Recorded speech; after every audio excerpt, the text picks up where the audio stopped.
Welcome back to the channel. Don't forget to like, share, and subscribe my channel.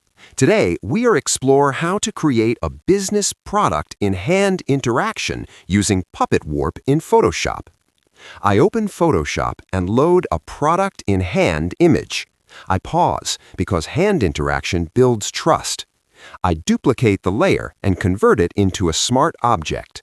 I open Puppet Warp. I place pins on fingers, knuckles, and wrist carefully. I slowly adjust finger position to look natural. I stop often. Business images should never feel forced. I add a pin on the forearm to lock movement. I zoom in and check skin texture. Everything stays clean. I apply the warp and zoom out. The hand